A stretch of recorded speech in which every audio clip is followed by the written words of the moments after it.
Fidèles amis téléspectateurs, je sais que vous êtes partout dans le monde en train de me sauver votre humble servante Jenny Sola, autrement Dieu la patronne. Quand on est au message comme me l'a dit, nous avons surprise, tout est beaucoup de la par-ci par-là. Il y a beaucoup plus que temps pour inviter, nous avons découvrir ce que ça n'a. Bonne nuit, qui parle de ça Congo. Bonne nuit, ma sœur, comme on a frère Pedro Batambo, mon frère responsable. Tout le monde dans l'église, centre évangélique des Chandeliers. Je pense qu'il est au Solampe par rapport à l'église, dans les autres énormes. C'est un peu ça. Il y a Papa Pedro, Thomas Pedro, Toyokio, téléspectateur, Bazolando, la bande par-ci, par-là, la bureau, la missa, la bandela, la soupe, Bazolando. Parce qu'on a posé Papa Pedro, frère Pedro, pasteur Pedro, Abana Missa, la Yendengini, Abana ministère, la Yendengini. Ok, merci beaucoup pour la question. Je pense qu'il faut un peu pour s'exprimer pour tout comprendre pourquoi parce qu'il y a des visionnaires à l'église, il y a des visionnaires. Donc j'ai un père, Abandé Moussala, et Abandé Moussala, où on est dans nous avons impacté le ministère, tout dans une délivrance dans le nous avons tant à ce déplacement, c'est comme ça qu'il a tiré les responsabilités donc comme l'église, c'est un peu ça. Ok, merci. Les téléspectateurs, ils ont travaillé Papa Pedro a travaillé l'église Combonini. Bon, on va travailler parce que ça, on a l'église Combo, ça comme l'église. Comme l'église est un centre évangélique, les Chandeliers, est à Luanda, Angola, plus précisément à Mabor, Immondaire, et les Skarbongaté, Sokoum Immondaire à Mabor. Aujourd'hui, Padre Maboulou, Sokoum Karawana, autour des Chandeliers. Vraiment, c'est facile. Ok, merci. Vision Église. Je vais vous appeler la vision Église parce que les gens comment côté état mon rapport avec 5 visions. Donc il faut vision Ezala. Vision Église, projet Église, les amis. Non, mais en parlant de la vision, je pense qu'il faut parler des visionnaires. Le visionnaire s'appelle le frère Philippe Batombo. C'est mon père. Elle a coûté un Zambé. Pourquoi? Parce que pour la vision, il faut la mandater. Parce que l'Éternel a mis la carte pour moi, a passé un message, a passé une mission. Mais a mis Papa Nana, le frère Philippe Batombo, tant a passé une mission. En notre vision, on peut dire c'est la préparation de l'épouse à la rencontre de l'époux. Ok, merci. Parce que tu peux dire que tu as c'est que tu as une invitation. Tout ça, tu as une invitation, un événement, au béni peuple de Dieu. Et il y a événement, nous l'avons dit, nous avons expliqué sur ok, merci. Événement, tout ça, c'est vraiment événement beaucoup plus, je dirais, spirituel. Nous avons comme recommandation que le Saint-Esprit de Dieu nous a donné par rapport au temps actuel. Nous avons donné un message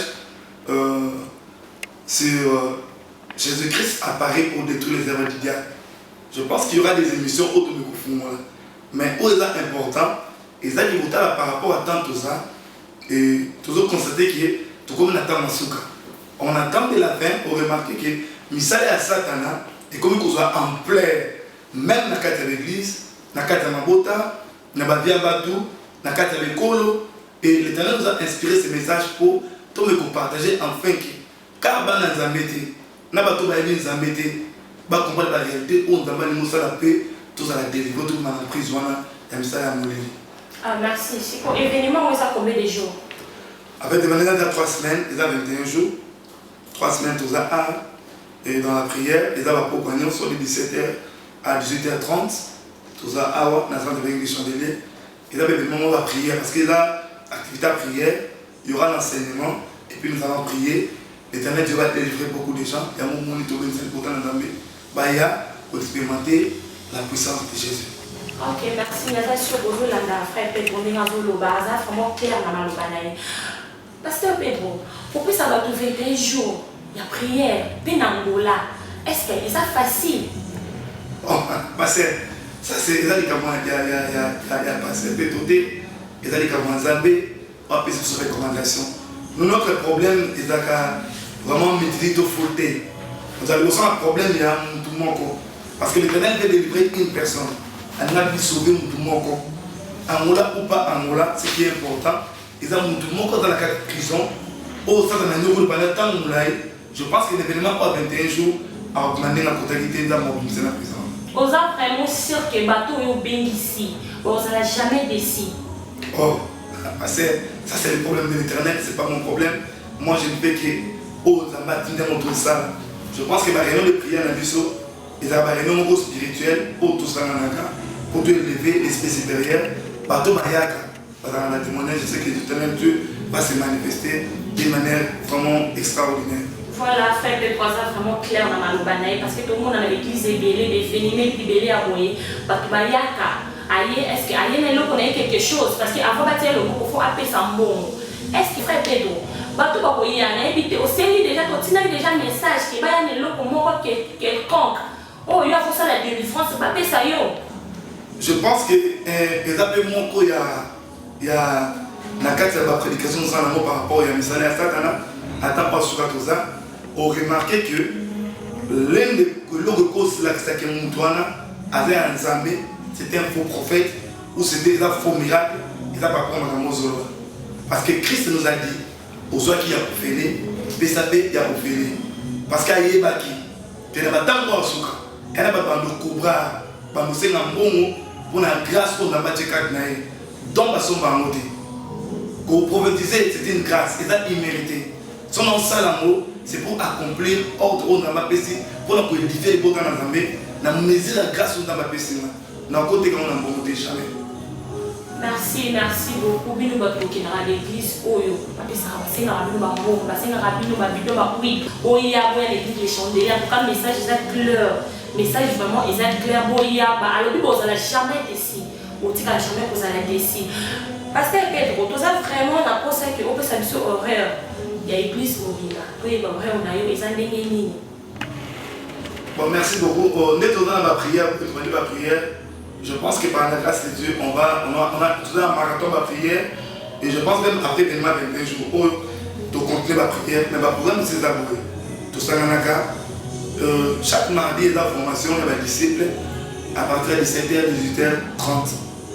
Et le mercredi, on a quitté à partir de 17h, 18h30. Le jeudi, on a un groupe de prière au 200 Bilaka. Et on a PK 17h, 18h30. Le vendredi, on a quitté comme d'habitude.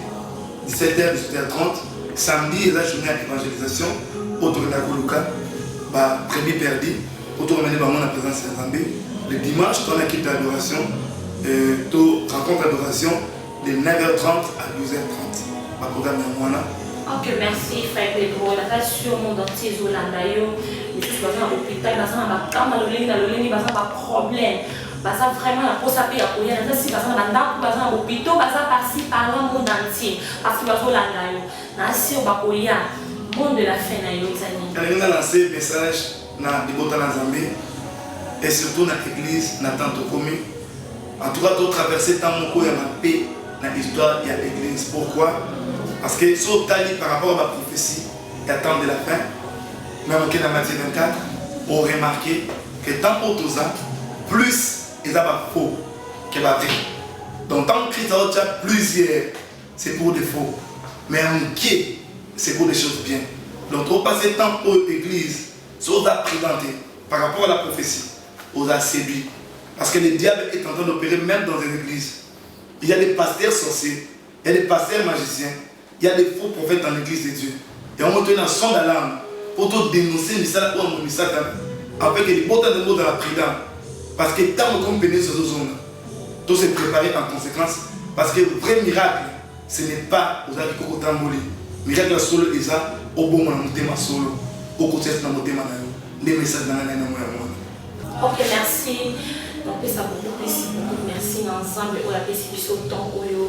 Parce que côté de ma voix, pour bien saper ma eau les accueillir donc ça on donc ça on côté la PC merci beaucoup plus la PC sous merci mingi l'équipe technique mobimba oui soutenir on a ça l'émission oyo ba monter belé na bino ba tout s'abonner na chaîne na bino YouTube TMV promo image vous s'abonner en tout cas vous allez décider jamais ba surprise belé tout ce qui quand a ba surprise belé ça oyo ya oyo kosala bino bien kopesa bino basolution na ndako mpo komona bamessage ya boye eza pamba te parce qu'il faut peut-être wasa couleur na malobani na message na ye boye ebele naza si bokozwa limonge ti bato bazokota prédicateur ti akotelema akopesa message okolanda nyonso merci beaucoup.